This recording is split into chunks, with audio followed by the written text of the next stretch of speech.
10 € offerts et votre premier dépôt doublé avec le lien en description. Ding ding ding, c'est le son d'une cloche familière. Hier soir, le mercato hivernal a fermé ses portes et je sais pas du tout si c'est le son que la cloche du mercato fait, mais c'est fini. Les courses, les soldes, c'est terminé. Première chose, notre ami Fabrizio va pouvoir prendre une douche, mettre son portable en mode avion et dormir 6 semaines d'affilée. La deuxième chose, ça aurait été assez cool de prévenir les potes du Real Madrid que oui, c'est possible de recruter des gars en hiver. Ça fait plusieurs saisons que c'est vraiment pas du tout leur truc. Ils aiment pas ça. Mais la troisième chose, la plus importante, c'est qu'est-ce qu'on en pense. C'est des centaines et des centaines de mouvements sur les dernières semaines, sur le dernier mois. Qu'est-ce qu'on retient de tous ces deals? Et je vais dire, bon, ça fait un moment que je parle de faire cette vidéo, petit récap comme ça du mercato hivernal. Mais l'angle d'analyse n'était pas le plus facile à trouver parce que sur quoi est-ce qu'on part vraiment? À la fin, je me suis dit, les montants de transfert, ça, c'est pas forcément le truc le plus important. Si tu regardes juste les plus gros deals, c'est pas pareil 15 millions pour Chelsea que 15 millions ailleurs. C'est pas toujours un très bon indicateur. Il y a les salaires qui sont à prendre en compte. Bref, même si là j'ai mis des gros sacs de dollars, je trouve que c'est pas toujours le meilleur angle. Le deuxième angle, c'est peut-être les plus gros noms. Ça, c'est les plus gros moves dans un sens. Mais sinon, on aurait fait, je sais pas, 10 minutes sur Neymar qui retourne à Santos. Et même si cette vidéo-là, avec la Selva derrière, ça m'a bien hypé. Ça m'a rappelé quand à l'époque, pour ceux qui ont été sur les lives, on regardait vite fait, mais des tournois U12 brésiliens sur Wisecout. On voyait la jungle derrière. Magnifique petite image. Ouais, il est de retour au Brésil, mais on va pas faire grand-chose sur Neymar. Les gros noms, c'est pas non plus ce qui me bottait de ouf. Du coup, j'ai choisi une catégorie bien floue, bien large. C'est les 10 moves les plus importants. Alors, désolé de l'anglicisme, ça c'est clairement la première chose à dire. Mais c'est un choix de mots qui correspond à quelque chose. Je vais revenir sur move. Déjà, pour moi, dans important, il y a impactant. Ça impacte vraiment la qualité de l'équipe à court terme, ça c'est sûr. Même moyen terme, il y a vraiment un impact conséquent. Et du coup, ça devient un petit peu une équipe à suivre derrière. Je vais dire dans important, il y a aussi tournant. Est-ce que ça marque un pivot stratégique? Est-ce que cette fenêtre de mercato hivernal et ce transfert en particulier marque un pivot stratégique, une nouvelle vision, un avenir anticipé? C'est le cas pour certains. Et après, le truc dans Moves que j'aime bien, c'est qu'on pouvait faire rentrer plusieurs transferts en un. Et vous savez que j'aime bien tricher sur ces vidéos. On va parler de beaucoup plus que 10 joueurs. Le but, c'est de laisser pas grand-chose pour compte, de couvrir un petit peu tout ce qui s'est produit d'important sur ce mercato hivernal. Vous aurez la liste complémentaire en fin de vidéo. Je balancerai 50 noms d'affilée pour que vous ayez quasiment rien raté. On va rater des choses forcément dans cette vidéo, mais je vais vous en donner le plus possible. Et en attendant, donc, les 10 moves les plus importants du mois passé, qu'est-ce que c'est? Alors, commençons à la 10e place. City refait sa défense. Et j'ai hésité à écrire « remet sa défense à demain ». Ce qui est sûr, City refait sa défense pour demain, pour le futur. Voilà, ça c'est typiquement le genre de move auquel je pense quand je parle de ces mouvements importants. En un mois, City a énormément travaillé son arrière-garde, mais en pensant spécifiquement à demain, avec des très jeunes joueurs. Et c'est intéressant parce que je trouve que ça valide quelque part déjà la communication de Pep qui depuis quelques temps est un peu en mode cette saison c'est râpé, on regarde plutôt la prochaine et on va juste sauver les meubles. Ça montre qu'il y a un petit peu de vrai dans cette idée pour Manchester City. Pas totalement, c'est sûr qu'on les connaît, ils vont jouer la Ligue des Champions à fond bien sûr, ils vont faire le maximum, mais il faut jamais prendre trop au sérieux Pep dans tout ce qu'il dit, dans toutes ses déclarations. Ils ont quand même pris Omar Marmouche 75 millions. Ils ont quand même pris Nico Gonzalez 60 millions. Ça, c'est des joueurs qui doivent jouer maintenant. Mais sur la défense, avec Ake, Ruben Dias, qui ont eu déjà 2-3 blessures cette saison, qui sont assez fragiles, Rodri un petit peu plus haut sur le terrain, qui est out comme on sait, ils auraient pu chercher des tauliers, ils auraient pu chercher des gars qui sont prêts vraiment pour maintenant. Et non seulement c'est pas le cas d'Abdoukodir Roussanov, 20 ans, c'est pas le cas de Vitor Reis, 19 ans, qui ont pourtant été achetés 40 millions et 37 millions respectivement. C'est certainement pas le cas de Djouma Ba du Real Valladolid, 18 ans, qui a été acheté 6 millions, ou de Christian McFarlane qui est arrivé libre du City Group, 18 ans aussi. C'est certainement pas leur cas eux. Mais en plus de tout ça, ils se sont débarrassés de Kyle Walker. un prêt avec option d'achat de 5 millions à l'AC Milan. Et Kyle Walker de City à Milan, si on avait fait une vidéo classique, top 10, des transferts juste les plus significatifs, des joueurs les plus significatifs qui ont changé de club, il aurait pu se retrouver dedans.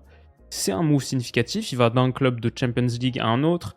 Il a perdu un peu de vitesse pour la Première Ligue sans doute, mais à Milan, il a déjà joué direct 90 minutes dans le derby contre l'Inter la dernière fois, pas du tout été ridicule. Donc ouais, ça c'est le fait que Walker quitte City, ça correspond aussi à des motivations personnelles, je crois, mais ça montre un pivot stratégique dans la gestion de l'arrière-garde pour Manchester City, une vraie cure de jouvence dans ce secteur.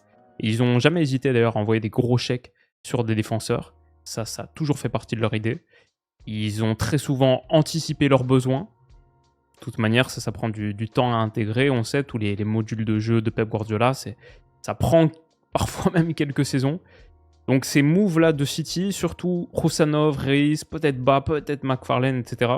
Je vois des choix qui sont faits pour demain. City refait sa défense pour demain.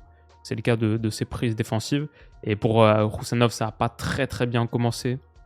À Manchester City, bien sûr, on en a parlé l'autre jour.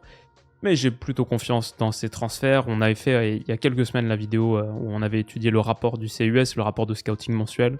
Et sur les centraux à vocation défensive, Roussanov était top 1, Vitor Reis était top 4. C'est peut-être le futur à leur poste. Et City, c'est direct positionné dessus. City refait sa défense pour demain. À la 9e place, j'ai mis Milan veut sauver sa saison. Milan, justement, on a commencé à l'évoquer. Ils sont dans une position un poil similaire à City, c'est-à-dire que le titre, c'est mort depuis un moment. Mais il faut aller chercher la Champions, et ça, c'est pas du tout impossible. Ils sont actuellement 8e, 35 points. La Lazio, pour le top 4, à 42 points, donc 7 de plus, mais un match de plus aussi. Ils peuvent revenir à 4 points, avec une meilleure différence de but que la Lazio s'ils emportaient ce match, avec genre 15 journées de la fin. Donc c'est encore possible pour aller chercher le top 4 pour l'AC Milan, même si ça va pas être facile. Ils jouent de la Ligue des Champions de toute manière là à court terme, avec un tour de playoff qui est très passable honnêtement contre Feyenoord. Il faudra voir derrière si c'est Arsenal, Inter ou quoi, ça va être un peu plus chaud. Mais bon, l'Inter, ils ont leur numéro, ils s'en sortent bien contre l'Inter, on sait jamais. Mais il y a cette Champions, Feyenoord, et il y a la Coupe d'Italie aussi. Peut-être que l'AC Milan peut sauver sa saison via les coupes, ils ont déjà gagné la Super Coupe, pourquoi pas. Voilà, il y a des choses à faire. Cette saison, elle est sauvable pour Milan, et je crois que c'est clairement l'idée de leur transfert, avec, donc comme on a dit, Kyle Walker, clairement, Kyle Walker, c'est pour maintenant, à 34 ans, c'est pour tout de suite, c'est pour les 6 prochains mois, c'est pour renforcer cette arrière-garde. Ils ont aussi fait Santiago Jiménez, l'avant-centre mexicain du Feyenoord, qui est quand même à genre 42 buts sur la dernière année et demie de compétition. Ils l'ont acheté 32 millions. C'est un très très gros chèque pour Milan. Donc vraiment un mercato extrêmement ambitieux. Ils ont fait João Félix en prêt. C'est un prêt sec, sans option d'achat. Donc ça veut dire une chose, c'est pour maintenant, c'est pour sauver cette deuxième partie de saison. Après, il y a quand même des trucs un petit peu pour le futur. Genre Santiago Jiménez, déjà, il a que 23 ans, et c'est un vrai transfert. Donc ils espèrent avoir trouvé leur neuf des 5 prochaines années. Mais aussi Warren Bondo, qui a été fait dans les derniers instants du mercato. Milieu français de Monza, qui a vraiment percé là-bas depuis un an. Ça, c'est intéressant. Ils ont fait Ricardo Sotil de Lazio, 25 ans, prêt avec option d'achat de 10 millions. Peut-être ils activeront ça cet été. Donc ils ont beaucoup bougé, je trouve, avec des moves ambitieux. 32 millions pour Santiago Jiménez, c'est le deuxième transfert le plus cher des 5 dernières saisons pour l'AC Milan. Il n'y a que Seleka qui était au-dessus. Et typiquement, leur move, c'est genre 20 millions max à chaque fois. Ils avaient fait par exemple saison dernière Moussa, Chukwueze, Pulisic, Reinders, Loftus-Cheek, tout ça c'était 20 millions. Là, ils ont dépassé ce montant-là. Et ça finance des départs, c'est financé par des départs. Morata qui est parti cet hiver à Galatasaray. Noah Okafor aussi, Napoli. Pour Morata, c'est un prêt payant de 6 millions avec une option d'achat de 9, en gros un transfert à 15 on va dire. Okafor qui a rejoint Naples, c'est 1,5 prêt payant et une option d'achat à 23,5, donc peut-être un move à 25 millions d'euros. Calabria qui a été libéré grosso modo à Bologne, ça reviendra à un transfert de 2 millions je crois. Benasser aussi comme on a dit qui part à Marseille. Et Benasser pour le coup c'était le salaire le plus élevé de l'AC Milan. J'imagine que Morata était pas loin, mais voilà, Benasser était quasiment à 7 millions annuels. Donc ouais, un gros allègement des finances pour l'AC Milan, avec pour objectif clair, net, précis, faire une deuxième grosse partie de saison et sauver ce qui est un exercice 24-25. Pour l'instant décevant, mais ils peuvent retourner la situation. Milan veut sauver sa saison. L'autre truc qui a été visible, je trouve, sur ce mercato hivernal, la question qui est posée, est-ce que la Juve en a fait assez? Est-ce qu'ils ont vraiment suffisamment renforcé le collectif de Thiago Motta? On en parle depuis un moment, les blessures dans tous les sens de Bremer, de Cabal, elles ont vraiment miné cette saison. Kalulu qui est sorti sur blessure l'autre jour contre Benfica, ça a donné une ligne de 4, j'en ai beaucoup parlé aussi. McKennie, Gatti, Locatelli, Weah, très compliqué pour un 4-2-3-1 d'avoir ça comme ligne de 4. Ils ont besoin d'énormes renforts pour moi à mes yeux pour voir si l'idée Thiago Motta, elle est vraiment viable. Je trouve pour l'instant, on ne lui a pas tout à fait donné le matériel pour savoir, même s'il y a de gros transferts qui ont été faits sur cet été. J'aimerais voir avec une vraie défense notamment. C'était la vraie question. Tous les défenseurs à un moment ont été liés à la Juve, on parlait d'Araujo, etc. Qu'est-ce qu'ils ont fait du coup sur le secteur défensif? Et bah 3 prises. Renato Veiga d'abord, de Chelsea, qui est arrivé. C'est quoi la structure de Renato Veiga? C'est un prêt payant de 4,5 millions d'euros sans option d'achat. Donc déjà, on sait qu'il va beaucoup jouer. Hein. Si je le prends 6 mois, il n'y a même pas d'option d'achat. C'est pour le faire jouer tout de suite. On verra pour l'instant de ce que j'ai vu de Renato Veiga. J'étais pas méga fan avec Chelsea, mais c'était plus sur un poste avancé. Quand il avait joué 6, je crois qu'il avait perdu un gros ballon de but. Mais bon, censé être un central prometteur, il va beaucoup jouer. On va voir, ça va être intéressant. La deuxième prise, Lloyd Kelly. Ça, c'est un peu spécial. Je crois que c'est avec une obligation d'une 20aine de millions à peu près. Est-ce que ça fait pas un peu beaucoup pour Lloyd Kelly qui a peu joué avec Newcastle cette saison? Quelle opération financière ils font, Newcastle? Ils l'avaient pris libre à Bournemouth cet été. Hop, 1er juillet 2024, transfert libre, était arrivé au bout de ses 5 années de contrat. Et ils le revendent genre 6 mois plus tard pour 20-25 millions. Pas mal. Pour la Juve, ça peut être intéressant. C'est un défenseur central d'1m90, gaucher. En plus, il a joué la moitié des matchs de sa carrière à peu près en tant qu'arrière gauche aussi. Donc il peut dépanner. Le problème avec Lloyd Kelly, c'est clairement les blessures. La page des blessures sur Transfermarkt, elle fait un peu flipper. Il y en a en gros 3 par saison. Donc ouais, c'est... Je sais pas s'ils ont fait assez pour renforcer vraiment leur charnière défensive, leur charnière centrale, la Juve. Et après, il y a Alberto Costa de Vitoria. On en a parlé vite fait ici, qui a été pris 15aine de millions d'euros à Guimarães. C'est un rookie, je le connais pas. Il a que 6 mois de foot pro dans les jambes, c'est un latéral droit. Je pense que ça, c'est un petit peu plus pour demain, pour la Juve. Mais voilà, encore une fois, du coup, je ne sais pas si c'est vraiment assez pour renforcer cette ligne de 4. Et après, bien sûr, Randal Kolo Muani, c'est un prêt sans option d'achat aussi. Il a bien démarré, la situation avec Vlahovic, c'est intéressant. Ça lui met un peu de concurrence dans les pattes. J'en ai parlé dans le dernier récap du week-end. Mais ouais, je sais pas, quand je vois ça, est-ce que vous pensez, vu la situation de la Juve, Alberto Costa, Renato Veiga, Lloyd Kelly, Randal Kolo Muani, est-ce qu'ils ont vraiment fait assez? Peut-être je suis juste un petit peu biaisé parce que j'aime bien Motta. Je pense que c'est quand même un bon choix. Et aussi le mercato estival, même si je pense que Coupe Miners, ça peut encore marcher. Je crois plutôt en Coupe Miners, qui ferait une Thuram 20 millions, c'était plutôt intéressant. Mais sinon, par exemple, Douglas Luiz, j'avoue, chaque semaine qui passe, ça fait ressembler ce transfert à un gros flop. 51 millions pour Douglas Luiz, compliqué. Et même dans le sens des départs, par exemple, avoir lâché Dean Huijsen à Bournemouth 15 millions, ça pourrait être un transfert. Moïse Kean à la Fio, 13 millions. Ça pourrait être des transferts que tu regrettes un peu dans les prochaines années, vu leur saison. Donc c'est pour ça, je sais pas à quel point j'ai confiance en Cristiano Giuntoli. Et je sais pas si la Juve a fait assez.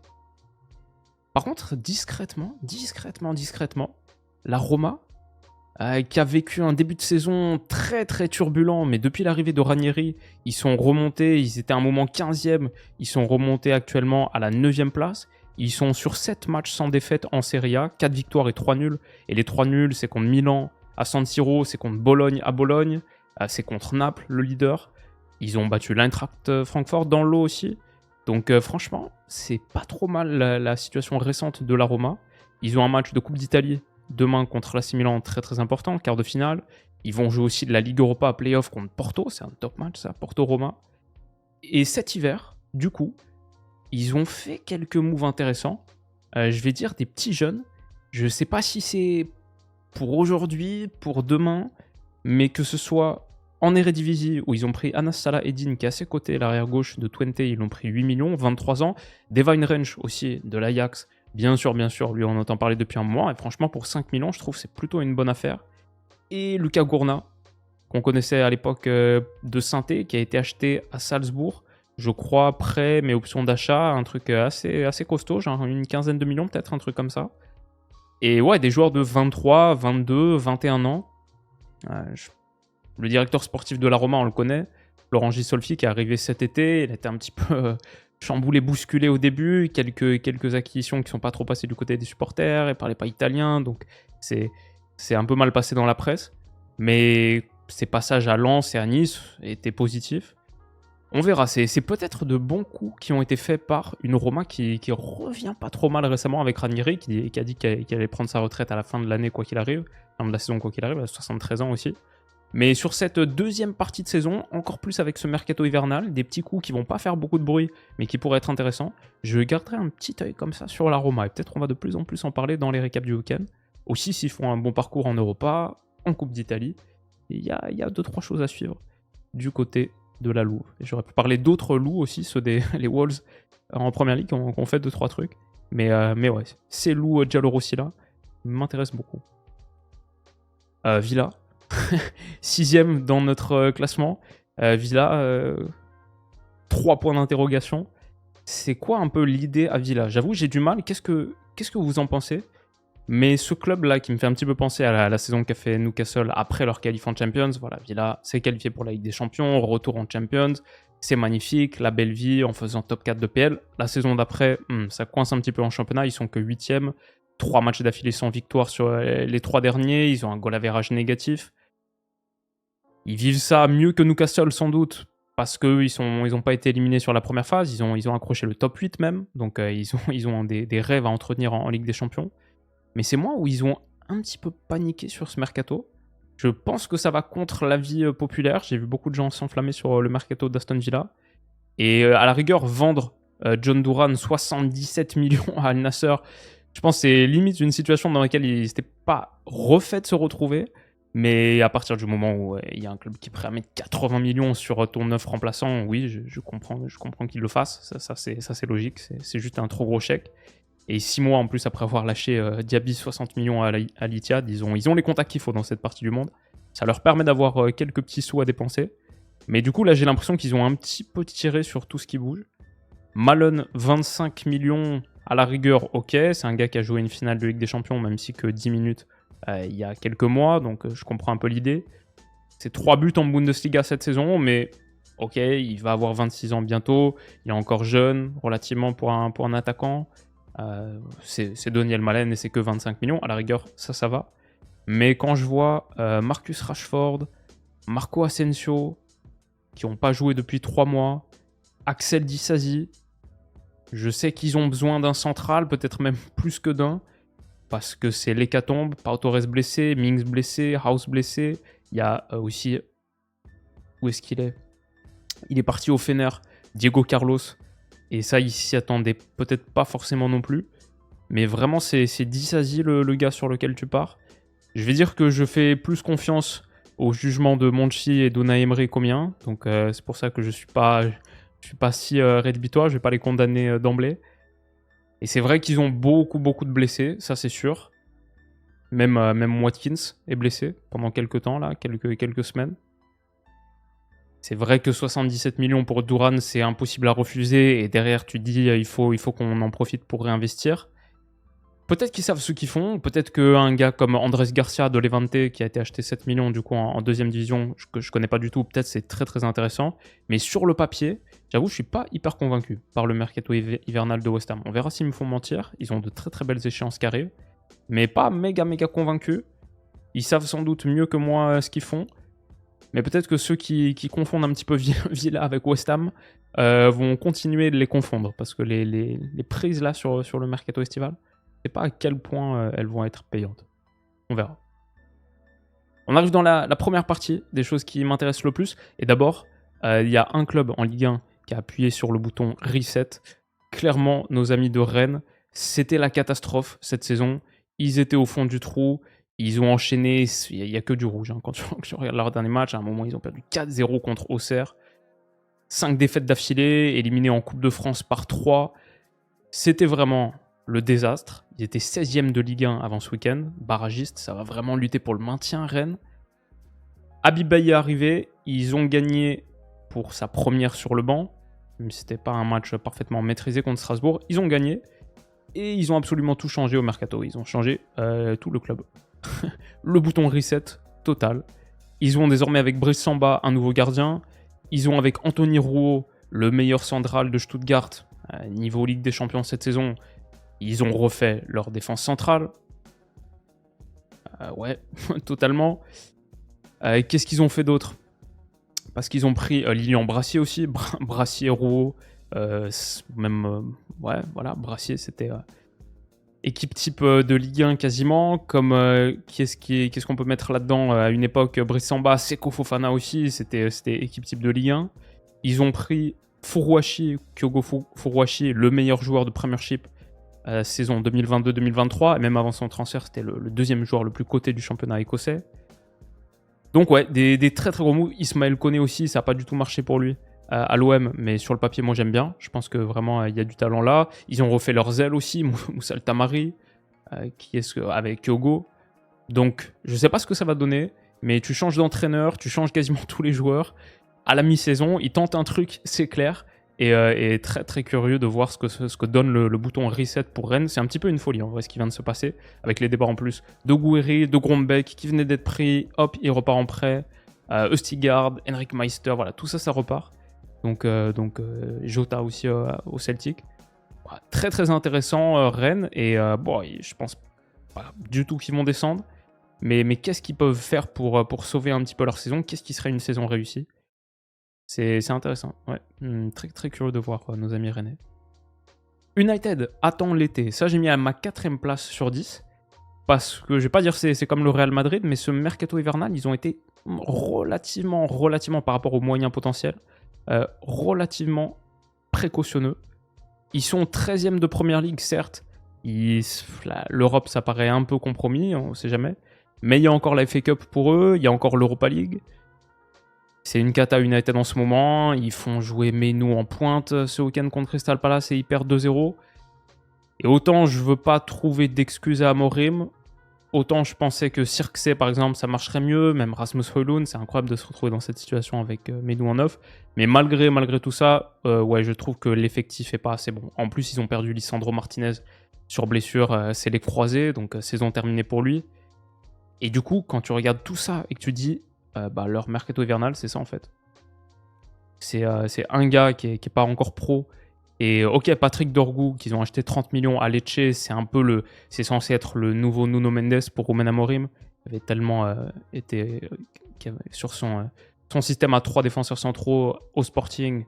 Nuno Mendes lui faisait beaucoup de bien. C'est un peu l'idée de retrouver ça. Dalot, c'est pas ça. Donc Dorgu, est-ce que ça peut lui apporter ce qu'il recherche?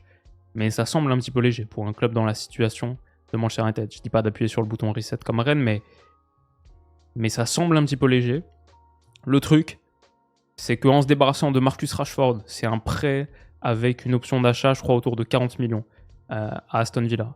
En se débarrassant d'Anthony, c'est un prêt sans option d'achat, mais avec une clause de pénalité au Betis. En mode, s'ils ne le font pas jouer, je crois, à 10 matchs titulaires, ils doivent payer une pénalité. Donc clairement, l'idée, elle est simple. Le valoriser un petit peu pour ensuite le larguer, le vendre cet été. Toutes ces choses, ça pointe vers une direction, et c'est ce que les reporters disent qui suivent le club. United espère que leur approche conservatrice au mercato hivernal leur permettra de faire un énorme travail de reconstruction cet été. Avoir plus de moyens pour un gros rebuild cet été, c'est l'idée de Manchester United qui attend le mercato estival. Et c'est vrai que cette saison, elle est peut-être déjà un petit peu morte. Mais ouais, ça c'est un move ou une absence de move qui m'intrigue beaucoup. Top 3, le podium. On monte sur le podium. Et d'abord, Marseille, pas le time, mais je dis ça positivement. C'est vraiment, il pivote très très vite. Pas de temps gâché à l'Olympique de Marseille. Beaucoup de gars pris cet été qui se retrouvent déjà à bouger. Eliouaï, hop, ça repart. À Francfort, 26 millions. Ismaël Koné, comme on a dit, prêté à Rennes. Bamo Meïté, prêté à Montpellier. Lilian Brassier, il repart aussi du côté de Rennes. Incroyable, vraiment extrêmement, extrêmement actif. Et dans l'autre sens, un OM qui devient un peu plus algérien avec Amine Gouiri, Ismaël Benasser. Bon, Benasser, c'est plus le Benasser meilleur joueur de la CAN 2019. Il est assez bas dans la rotation des milieux de l'AC Milan. Quand on regarde Reinders, Fofana, Younous Moussa, Loftus-Cheek, c'est le 5e à avoir le plus joué, donc celui qui a le moins joué en Serie A cette saison. Ouais, c'est le 20e joueur le plus utilisé à Milan. Donc, ok, c'est quand même intéressant. Moi, je trouve que ça fait quand même un milieu où tu dis que tu as Højbjerg, Rabiot, Kondogbia, Rongier et maintenant Benasser. C'est sympa quand même, hein, pour 2 places dans le système de Roberto De Zerbi. C'est pas mal du tout. Et aussi, pour ajouter à Gouiri et pour ajouter à Luis Enrique, Amine Gouiri, c'est ça aussi. C'est quand même 2 moves qui ressemblent à quelque chose. Intéressant aussi de voir par exemple le départ parmi tous ces départs, le départ d'Enzo Sternal au centre de formation d'Anderlecht pour 500 000 €, même si je crois que l'OM a une sorte de clause de priorité de rachat, donc il garde un œil quand même sur la situation. Mais quand je vois ça par exemple, et que j'ai vu les déclarations récentes de De Zerbi, il y a de la concurrence, des joueurs meilleurs que lui à l'heure actuelle. En gros, il n'a pas plié sur le petit bras de fer que l'entourage peut-être cherchait à mettre pour avoir un petit peu plus de temps de jeu. Il a dit clairement, les jeunes doivent avoir de la patience et attendre leur tour, progresser. Et bah, ça se voit que la direction sportive de Marseille a totalement validé toutes les intuitions et toutes les idées de De Zerbi. Il marche main dans la main, il y a un alignement total. Et ça se voit dans la vitesse à quel point ils ont pivoté sur ce mercato. Pas d'ego mal placé de directeur sportif. Ils ont conscience d'avoir un coach star et ils font tout pour le soutenir. Ils marchent avec lui. Je dirais même, ils préparent déjà la Ligue des Champions de la saison prochaine. Quand je vois les arrivées de Benasser, par exemple, pour densifier encore ce milieu de terrain, tu te dis, ouais, on réfléchit à la saison prochaine. Là, on n'a pas de Coupe d'Europe, mais saison prochaine, on va jouer la LDC. Il faudra qu'on soit au niveau, il faudra qu'on ait de la profondeur pour. Ouais, ils sont dans cette réflexion-là. Pareil avec l'arrivée d'Amine Gouiri.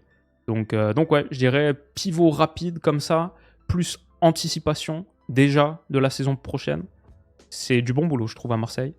Et ouais, ils n'ont pas le time, mais, mais ouais, on n'a jamais gagné de prime en football en étant trop patient. Donc ouais, intéressant ce qu'a fait Marseille. À la 2e place, c'est peut-être le move. Donc je sais pas pourquoi je l'ai mis 2e. Parce qu'il y a quelque chose de plus gros encore qui arrive à la première place. Mais en tout cas, celui qui subjectivement me rend le plus curieux de tout ce mercato, je crois que oui, c'est Mathys Tel à Tottenham. Il est prêté par le Bayern avec une option d'achat de 60 millions €. Et Mathys Tel, on va enfin savoir. L'ascension de Mathys Tel, elle a été tellement spéciale. Même en Ligue 1, à l'époque de Rennes, on l'a vu 50 minutes sur 7 bouts de match en professionnel. Sinon, grosso modo, c'était 2021-2022, c'était encore la N3. La N3 bretonne, des petits matchs, des petits bouts de Conference League, de la Coupe Gambardella. Mais après, direct, il va en Bundesliga, 5 buts en 400 minutes. Bien sûr, la saison dernière, si tu regardes Bundesliga plus Champions, 9 buts et 6 passes en même pas 1200 minutes. C'est le style Mathys Tel. Il a pris tous les morceaux qu'on lui a donnés et il en a fait quelque chose. Bien sûr, au Bayern, dans ce 4-2-3-1, il est barré par Harry Kane.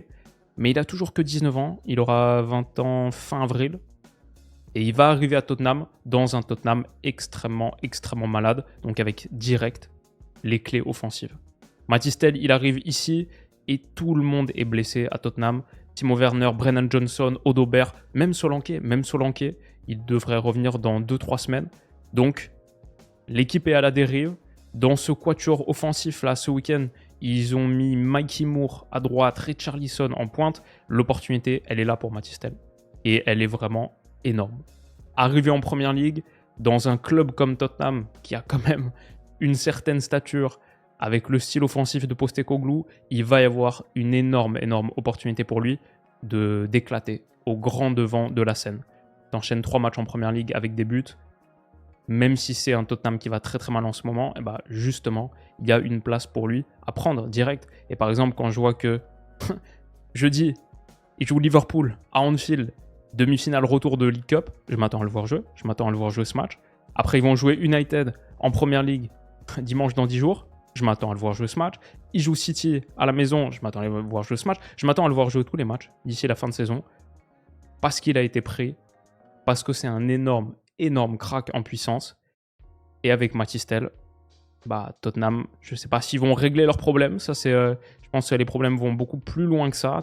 Tout le monde est blessé, c'est une dinguerie. Madison aussi a fait une saison très difficile. Dragouchin s'est fait les croisés. Udogie blessé, Romero blessé. Enfin, je veux dire, ils peuvent mettre... ils ont leurs 5-6 joueurs importants, les plus importants qui sont blessés.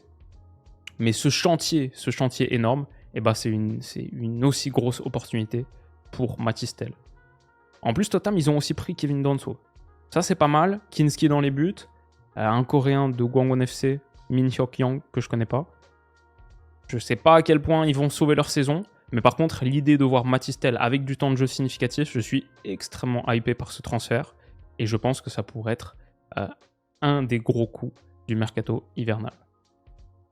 C'était mon move, subjectivement. Mais tout en haut, je dois dire que ouais, sur ce mercato hivernal, ce qui est particulièrement marquant, c'est que des cracks ont bougé. Mercato hivernal dernier, il s'est pas passé grand-chose. Si on regarde, hop, en 23-24, mercato d'hiver, Gonzalo Ramos, c'était le plus gros move à 65 millions. Sinon, Vitor Roque, Sacha Boey, Arthur Vermeeren, le cinquième plus gros move, entre guillemets, Calvin Phillips, prêté à West Ham. Voilà, pas grand-chose sur le mercato hivernal dernier. Sur celui-ci, Kfara au Paris Saint-Germain, ça aurait été un des gros transferts d'un mercato estival, et ça se passe en hiver. Marmouche à City, on en a déjà parlé. 75 millions pour Marmouche à City, c'était à l'époque le 5e transfert du mercato hivernal le plus élevé. C'est devenu 6e, pourquoi ? Parce que John Duran est parti en Arabie Saoudite pour 77. Kfara 70. On a 3 des 7 ou 8 plus gros transferts hivernaux qui se sont passés sur ce mercato hivernal, celui-ci. On n'a même pas parlé d'ailleurs de Nico Gonzalez à City aussi. Gros coup. City qui est acheté pour quasiment plus de 200 millions. Ils font un petit peu les Chelsea d'il y a 2 ans. Xavi Simons, c'est devenu officiel. Il a rejoint Leipzig. Ça se transforme en un transfert définitif. Paris prend un bon petit billet là-dessus. Mais ouais, je dirais juste Kfara, on a fait toute une vidéo dessus. C'est un énorme coup pour Paris. Marmouche, un gars à 20 buts, 15 passes D sur une demi-saison qui rejoint Manchester City. C'est un très très gros coup. Je ne sais pas si c'est cette nouvelle formule de Champions. Je ne sais pas si c'est un foot qui est en train de muter un peu. Mais voir autant de gros coups sur un été comme ça, ça c'est assez spécial. Et des cracks qui bougent 6 mois avant la conclusion de la saison, hyper intéressant. Et je dirais que ça, c'est le gros move, la grosse tendance de ce mercato hivernal. Voilà pour mon top 10. C'était un top 10 très spécial. Je dirais, pour compléter, on a eu beaucoup de choses. J'ai parlé de Kfara, Simons, Duran, Marmouche, Nico Gonzalez aussi. Galeno, l'Arabie Saoudite qui a continué de lâcher quelques gros billets. Duran à Nasser 77, Galeno 50 millions. Al-Ahly, Roussanov on a parlé. Evan Ferguson qui est prêté à West Ham. À un moment, ça devait être le crack au poste de 9 à Brighton. Entre les résultats de Brighton, des blessures, un secteur offensif très chargé, l'Irlandais, il n'a pas trop pu montrer encore toute sa qualité, mais prêté à West Ham, c'est un peu intéressant à suivre. Qu'est-ce qu'on a d'autre ? Patrick Dorgu, on en a parlé, Disasi, Luis Enrique, l'autre, qui va au Zénith contre 33 millions. Colomboigny, on en a parlé, Daniel Malen, Thiago Almada à l'OL, bien sûr, qui se confirme. Stefanos Tsimas, qui rejoint Brighton pour 25. Encore un avant-centre, 19 ans, continue d'acheter des offensifs, là où je ne connais pas du tout, donc on verra. Philogene qui va à Ipswich, ok. Enciso à Ipswich aussi. Agbadou aux Wolves comme Mounetti. Donc ils ont pris quelques grosses pointures, renforcer un petit peu leur épaisseur physique, intéressant. Fadjoli qui va à la Fio. Chilwell à Crystal Palace. Qu'est-ce que je peux vous dire de plus ? Paulinho à Palmeiras, à Michael Kayode dont on parlait il y a 1 an et demi peut-être, parmi les jeunes les plus prometteurs. Il va à Brentford donc, de la Fio à Brentford. Zaniolo à la Fio, Buendia aussi, qui quitte Aston Villa, qui va au Bayer Leverkusen. Intéressant. Enfin ça m'intéresse bien. Je me souviens de Buendia à l'époque Norwich, qui fait bien. Le fait à Sunderland, ça date un petit peu. Almiron qui retourne à Atlanta. Skov Olsen à Wolfsburg. Max Aarons à Valence. Chukwuemeka qui est prêté à Dortmund. Dommage, j'aurais peut-être aimé le voir un petit peu plus, mais Chelsea a tellement de joueurs. On n'a même pas parlé d'Amar Dedic aussi à Marseille, dans leur gros pivot. Et ouais, c'est pas le même Carlos Alcaraz, mais il va à Everton.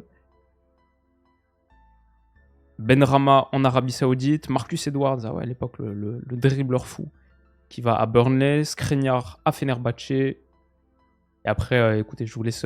Ah oui, on n'a même pas dit. Mika Biret, ça, je l'aurais mis top 10. Hein, si j'avais fait un truc classique, les top 10 recrues du mercato hivernal, bien sûr, Mika Biret, qui a déjà 4 buts en 3 matchs de Ligue 1, qui a l'air sensationnel, et qui a rejoint Monaco pour seulement 13 millions. Ça pourrait être un des meilleurs coups. Hein, si on fait le rapport qualité-prix, ça se trouve, c'est un des plus gros coups. Et j'ai pas parlé de Cacré à Com qui a continué d'acheter pas mal. Eli Junior Kroupi, du coup, c'est pas l'OL, c'est Bournemouth. Il y a beaucoup de gars et on va pas réussir à citer tout le monde. Mais j'avais Amougou à Chelsea aussi, pour 15 millions. Alejo Sarko, un très très jeune Argentin qui va à Leverkusen. Attention à tous les moves que fait Leverkusen. Gift Orban à Hoffenheim, ça j'en ai parlé un petit peu dans les derniers récaps du week-end, parce qu'il, mine de rien, il se met à planter. Accor Adams, Montpellier qui dégraisse, qui vend tout le monde, il va à Séville. Et ouais, je pense que c'est pas mal. Hein. Je pense que c'est pas mal du tout. Qu'est-ce que vous avez pensé de ce mercato hivernal? La réalité, c'est que c'est important de rattraper toutes les news, de mettre un petit peu au courant des dynamiques qui pourraient changer, mais tout ça, de toute manière, on le verra sur le terrain. On le verra dans des analyses de match, on le verra dans des récaps du week-end, et j'espère qu'on le verra ensemble. Merci en tout cas d'avoir été là aujourd'hui. Je vous souhaite de passer une excellente journée ou soirée, et on se dit, je pense, à demain, de toute manière. Bisous.